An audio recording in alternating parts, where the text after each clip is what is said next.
Kroonu, Olavi Ruitlase ja Aare Toika kuuldemäng. Teine osa, Noorsõdurid. Eelmises osas juhtunust. 3 Lõuna-Eesti poissi, Peeter Keerits, Heino Ülane ja Stepan Siska, värvatakse Nõukogude Liidu lõpuaastatel Nõukogude armeesse. Teel teenistuskohta korraldab naissuhete asjatundja Peeter Keerits rongi restoranvagunis ära Heino Ülase suhted restoranvaguni müüjaga. Esimeseks teenistuskohaks saab poistele Lõuna-Ukraina linnake Kamenets Podolsk.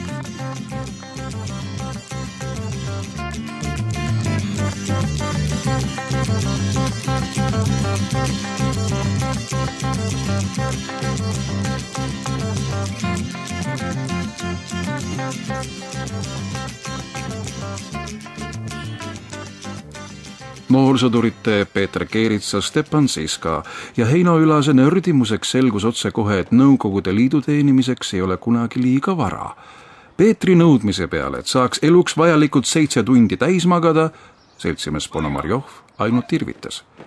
Peetrile hakkas kohale jõudma, et tavaelus vaevu enesega toime tulev mees võib sõjaväe piires olla hästi kohanenud türann. Ja oletus pidas paika rohkem, kui ta soovinud oleks. Õige pea selgus, et türanne ja türannikesi, suuremaid ja väiksemaid, oli Nõukogude armeesse kogunenud ohtrasti. Nii, noorsõdurid, 8 kuuks olete määratud karantiini. See sisaldab riviõppusi ja armee kodukorraga kohanemist. Nüüd panen teid kirja roodudesse, kuhu te pärast 2 kuud kuuluma hakkate. Millega enne sõjaväega tegelesite? Kas teie hulga spetsialiste on? Mina olen laia profiiliga metallitööpinkide operaator. Remondiroodu, Keerits. Sina, Ülane? Ülane on Tallinna laevatehase keevitaja. Tal on vimpel ja medal ka alve keevitamiste eest. Ma teenisin noorpõlves Sevastoopolis. Alvekeevitajad olid väga kõvad poisid. Remondiroodu. Kas oled lolliks läinud? Ma pole elu sees vee all olnud ega keevitanud. Keevitajas pead aasti toppma. Kuula nüüd seda Seto lolli juttu. Keevitamine nime lihtne. Noorsõdurid. Karantiini kasarmusse. Sammu marss! Miks peab kogu aeg niimoodi jalgu peksma? Kas siin sõjaväes ilusasti kõndida ei mõistetagi?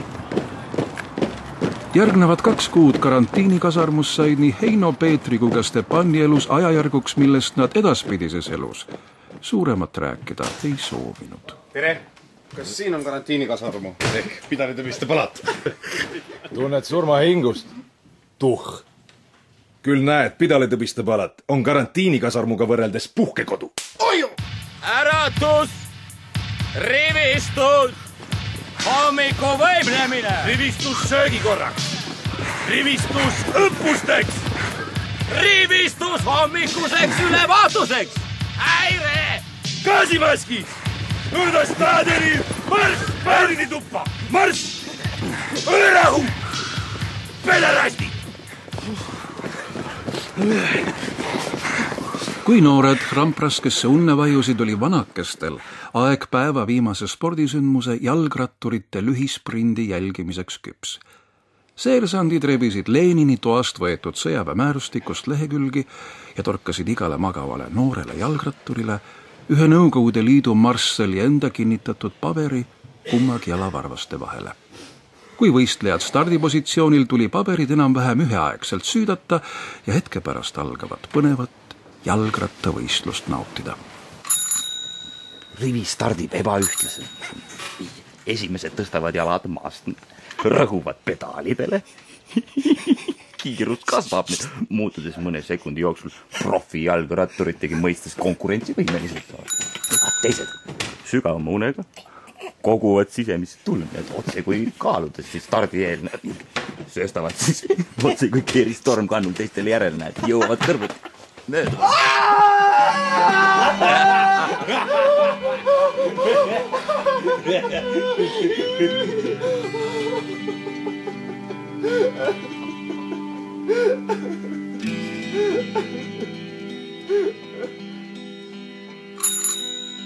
võtsid kõvasti ära. Mul on jalad kirsasaabaste kandmisest nii raisus. Nad on halvad inimesed, Heino. Küll Jumal karistab neid sinu eest. Jumal? Mille pärast Jumalat ei ole, aga värdjad on? Ära teota Jumalat, Heino. Jumal armastab sind. Ja Jumal maksab suust kätte.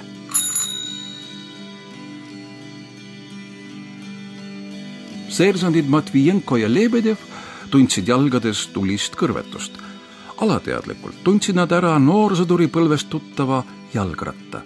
Haarasid mõlema käega kogenult paberite järele varba vahedes, aga see ei õnnestunud. Mõlema sõrmi läbis samasugune kõrvetus. Seersandid hüppasid välgukiirusel voodist välja ja nägid kasarmu pimeduses kohkumisega, kuidas nende varba vahedest kumab tumepunakat kõrvetavat valgust. Niisugust, nagu oleksid seal hõõguvad veel kustumata söed. Nad karjatasid, trampisid meeleheitlikult jalgu vastu põrandat, aga varvaste vahel hõõguv materjal ei kustunud ega pudenenud jala küljest. Pigem vastupidi, liibus rohkem ligi otse kui sulanuks varvaste ümber, valmistades üha suuremat piina.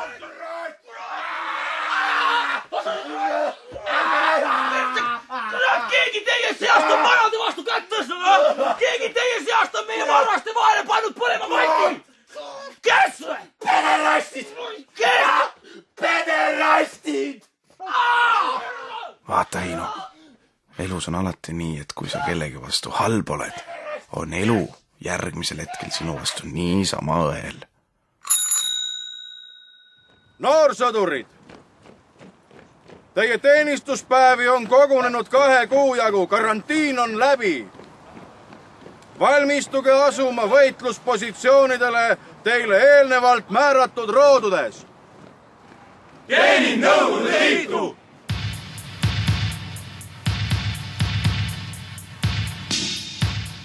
Eestlased oma remondiroodu ei jõudnudki.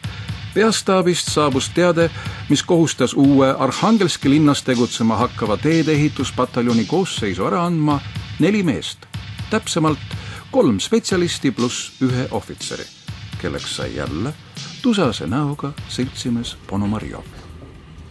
Jälle oli Peeter Keeritsa, Heino Ülase ja Stepan Siska ees raudteejaam ning jälle olid nad teel tundmatusse. Oli varahommik. Vaadake, poisid. Hommiku päike värvib linna panoraami veripunaseks. Tornide ja suurte vanaaegsete kivimajadega. Kui me tulime, oli ka täpselt samamoodi. Imelik. Nagu oleks aeg vahepeal seisma jäänud. Nassu. Nüüd võite oma nõmeda aja jälle käima lükata!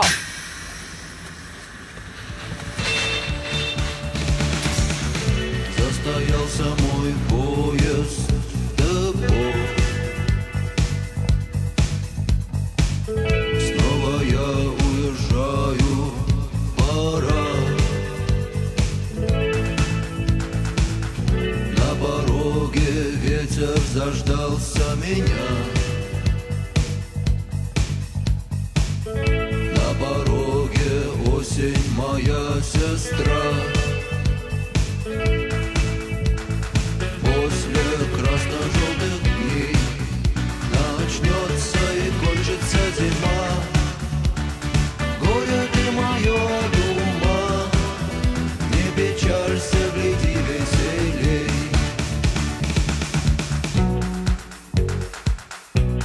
Ukraina rohelusest ja soojusest saabunud Eesti soost sõdurid lõdisesid külmal lumelaikudega kaetud maal läbilõikavalt valju tuule käes ning põrnitsesid suuri silmi taamal paistvaid linnatulesid.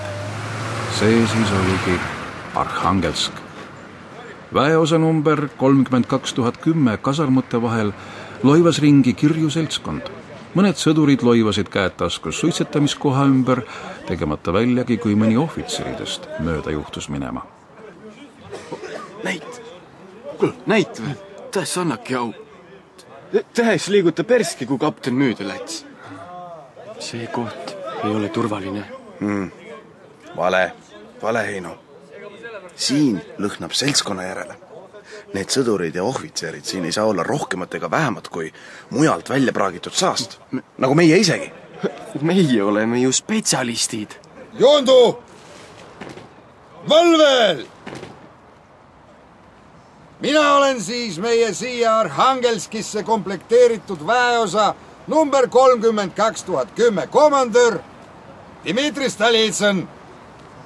Ja see on meie sampoliit. Major Gerishkin. Flint. Marjata! Reamees. Reamees Siska, seltsimis alampolkovnik. Irvitad või? Reamees. Ei irvita. Kust pärit? Sõdur. Eestist, seltsimis alampolkovnik. Sina? Eestist, seltsimees alampolkovnik. Ja sina? Eestist, seltsimees alampolkovnik. Eestlased. Te olete tõepoolest eriline rahvas. Ainult 2 minutist rivis piisas, et teiste hulgast välja paista. Just nii, seltsimis alampolkovnik. Väga suur rahvas olete, kui Nõukogude Liitu ära ei taha mahtuda. Just nii, seltsimis alampolkovnik. Väga töökas rahvas pidi eestlane kuulu järgi olema. Just nii, seltsimis alampolkovnik.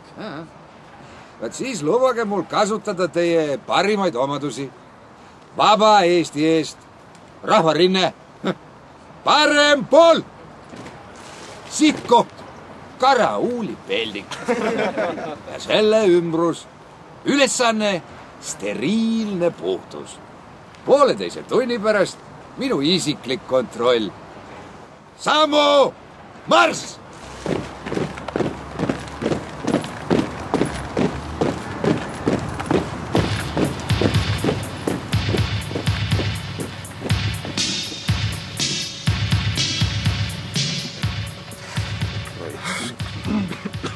See peldik ei paista ju sita seest väljagi.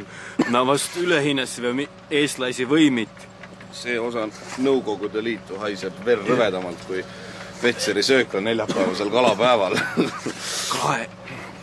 Heino poiss, siin ei tii junni korjamisega midagi. Räägi seda Stolitsõnile. Ma kõneles küll, et ta ei saa ju arru.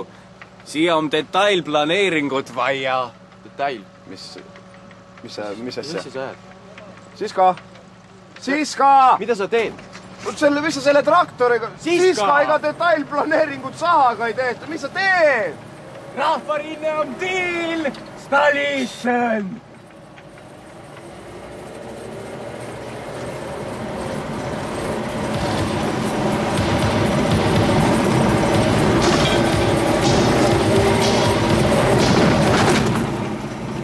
Kus ma uue peldiku saan? Kui laudu laseti tuua, teeme üles ja keeritsega uue ja poole suurempa. Tubli! Homme päev teete uue ja poole suurema. Võtan eestlaste kohta sõnad tagasi. Poliitohvitser Grishkin kõndis karaulimajakese taha ja haisev vasaväljak oli sealt kadunud. Mees astus tasandatud pinnale, laskus põlvili ja vaatas uuesti. Maapind oli sile. Siin oleks otse kui traktor mööda joonlauda sõitnud. Ainult, et... Keset väljakut seisis maa sisse torgatud kõver roigas, mõjudes kogu tervikule visuaalselt laustavalt. Grishkin alias Flint kõndis otsustavalt objekti juurde, haaras sellest kinni ning tõmbas. Ei midagi. Major haaras roikast tugevamini, tõmbas selja küüru ja tiris nüüd kogu oma treenitud kehaga. Viimaks tundis ta otse kui liikunuks kaigas tema käte vahel. Ta lisas viimased jõutagavarad ja järgi andis maapind ning... Seltsimees Grishkin! Te lähete vanasse peldikuauku seda märgistavat roigast välja kiskuma. Kus teie mõistus on, kui tohib küsida? Flint, mis Flint?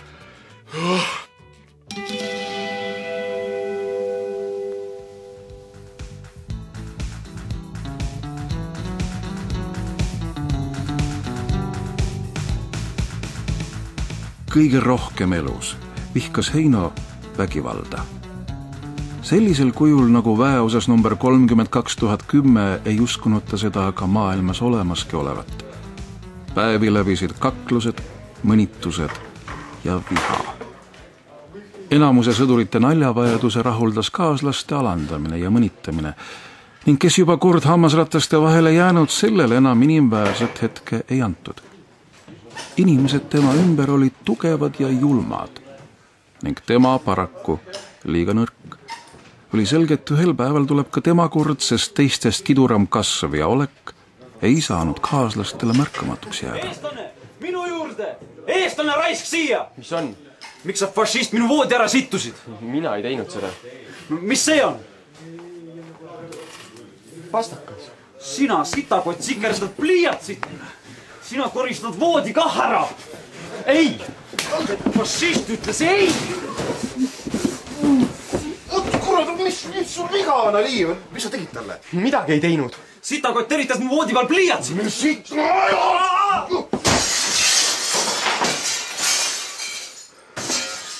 Kas Aliiv jäi ellu? Miks ta surnud peaks olema? Seal all on lillepeen. Ja nalja see õks. Aga mida me katkise akna kohta ütleme? Mida sina muretsed? Aliiv kukkus aknasse. See oli õnnetus.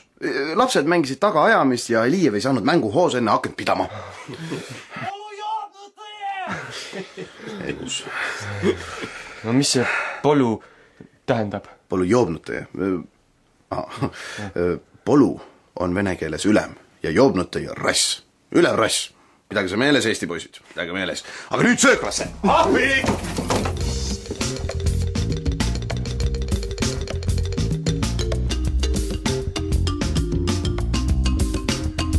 Oho.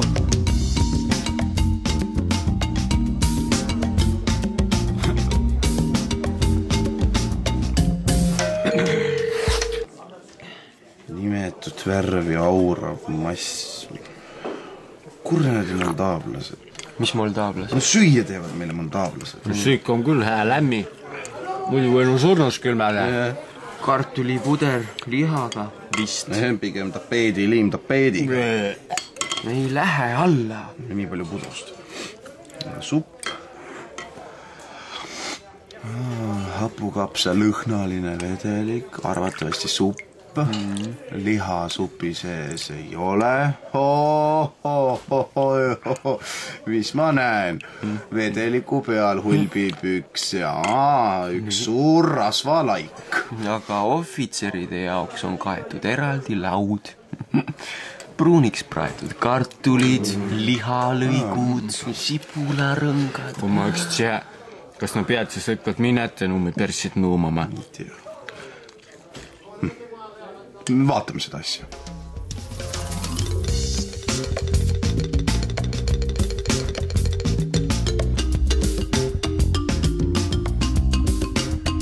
Oho.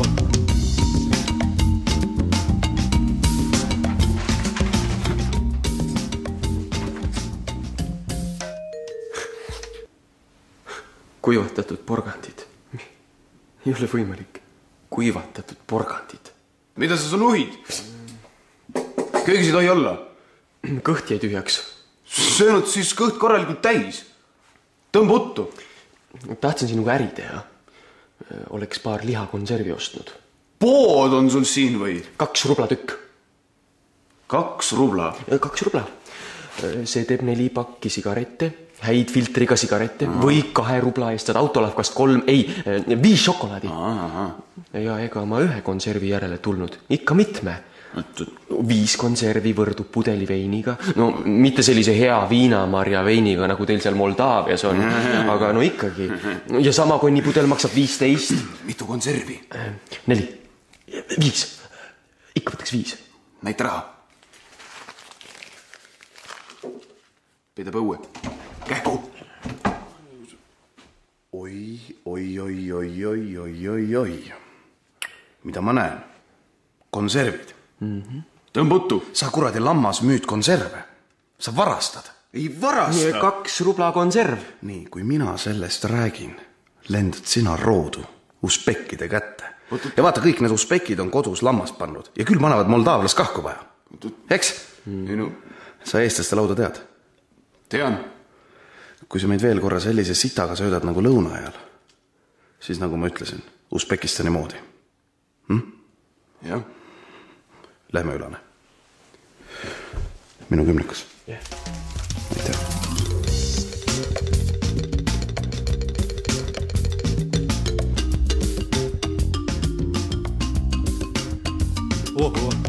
Õhtusöögil istusid eestlased oma lauda.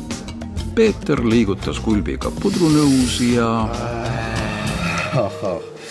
Nii vaadake, edela pealispinnalt tulevad nähtavale suured ahvatlevad konservlihatükid. See on lihasõbrad, see on nii, pudrulegi on midagi lisatud. Nii. See on see nüüd puljongileem. See on puljongileem. Puljongiliim. Sul, Peeter, üks nupp lõikas. Kebab, чебуреки, хачапури, ачма, хот-доги, Биг Мак, шашлыки, шаурма. А вокруг? Кебаб, чебуреки, хачапури, ачма, хот-доги, Биг Мак, шашлыки, шаурма. Шаурма, шаурма, шаурма, шаурма, шаурма, шаурma. Kebab, чебуреки, хачапури, ачма. Kuulsite teist osa Olavi Ruitlase ja Aare Toika 5-osalisest kuuldemängust Kroonu. Osades jutustaja Toomas Lõhmuste, Stepan Siska, Ago Soots, Heino Ülane, Robert Annus, Peeter Keerits, Uku Uusberg, seltsimees Ponomarjov, Virko Annus, seersant Matvienko, Marko Teder, seersant Lebedev, Tanel Saar, sampoliit Kriškin, Tõnu Oja, väeosa komandör Dmitri Stolitsyn, Lauri Saatpalu, Alijev, Marek Tammets, moldaavlane Martin Mill. Kuuldemängus kõlas muusika ansamblitelt Kino ja Zaprešennõje Barabančiki.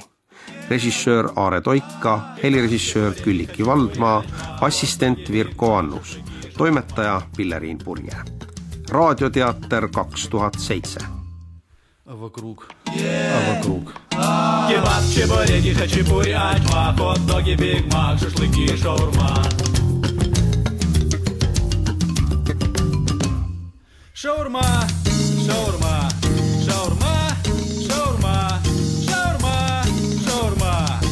Kebab, чебуреки, хачапури, ачма. Шаурма, шаурма, шаурма, шаурма, шаурма, шаурма, шаурма, шаурма, шаурма, шаурма, шаурма, шаурма. Kebab, чебуреки, хачапури, ачма.